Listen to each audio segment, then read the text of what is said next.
We're going to keep things rolling. Please give a warm welcome to my good friend Lisa Schaefer.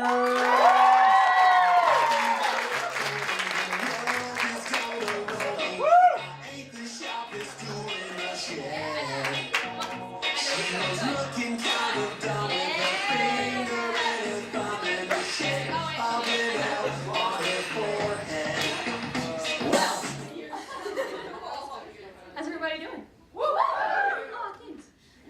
So I was originally going to start my set with a joke about how meal preppers eat the same thing every day for a week, and then I realized that would make me a hypocrite. As if I don't just stroll up to the cyber cafe every morning for 2 French toast and sausage tornadoes, which, if my calculations are correct, are the ones most likely to send me into cardiac arrest. And a package of apples, as if that will improve my chances for survival. The cashier is always the same woman every morning. It's gotten to the point where we don't even speak, she just hands me the cup of peanut butter, not because she remembers that I like it, but because at this point it's just muscle memory. I spend a lot of time in the cyber cafe because as an environmental biology major, I spend most of my time in Roddy and Caputo. You know, the building with all the skeletons of the dead freshmen in the basement? That one, right.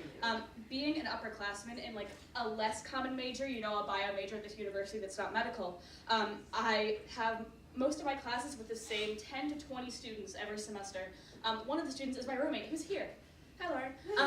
I love her. I love that bitch. Which is great, because we both really like to fuck with people. And yes, there is a story to go along with that statement. So about a year ago, I had an entomology class with this dude, who we'll call Brian, which is not his real name, because I'm not that much of an asshole. So as I said, Brian and I had an entomology class together, which means that we sat in a room and stared at bugs for 3 hours a week and didn't speak. But I can pinpoint the exact interaction where his opinion of me shifted from that girl who's too short to put her waders on without help to potential girlfriend question mark. Who knew that complimenting a guy on his Triforce necklace was grounds for him considering you his future waifu? Because I sure did. So around the beginning of the semester, Lauren, Brian, and I were all walking out of the science building, and Brian decided that he was going to walk home with us, despite neither of us having any interest or speaking to him or looking at him ever. So as I said, it's the beginning of the semester, so it was really hot outside, and I was wearing a tank top with a button-up Hawaiian shirt over top, you know, because I'm queer. So I turned to Lauren and I said, gee, it sure is hot outside. And she said, well, why don't you just take your shirt off? To which I reasonably replied, I can't. How will everyone know I'm queer?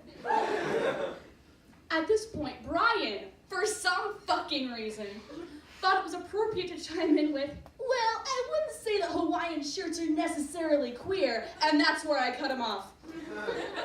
No, Brian, I feel a deep, impenetrable lesbian kinship with every woman I see wearing a button-up Hawaiian shirt. Also, John Jones. Thank you. I see Henry. I'll get you everywhere. At this point, Brian, you know, looks pretty down and he goes, oh, I'm learning new things about you today. He leaves, like a sad Peanuts character walking somberly into the sunset. Lauren and I get back home and I'm like, shit, Lauren, Brian definitely thinks I'm a lesbian. What do? I'm not a lesbian. Like, yeah, I love women, but I haven't given up on men completely yet. I still enjoy a good dicking every now and then. I'm not a lesbian. And Lauren, lovely Lauren, who has seen my frustration with this man grow over the past year and wants nothing but the best for me, takes both of my hands and says, not only are you now a lesbian, I am now your living girlfriend. And it was then that I took on the most important role of my lifetime. So every class that we have together with Brian, we're just like really cute, and like we'll walk in holding hands, and we'll giggle at each other from across the room. It's sickening, I love it. Also around the beginning of the semester, I started seeing this guy, and long story short, I got a bunch of hickeys like all down my neck and chest. You know how it goes. And so I walked into our room, pulled down my shirt, looked at Lauren and said, if anyone asks, these are your fault. And she was like, neat, I appreciate your dedication to the ruse. I told the guy that I was seeing that I was using the hickeys he had given me to convince a creep that I was a lesbian, to which he replied, oh, great, happy to help. Let me know if you need any more. Which, like, may have been a flirtatious comment, but I just took it as, like, a business proceeding. Now, I would like to tell you all that this story has a happy ending. However, dear audience, I cannot lie to you.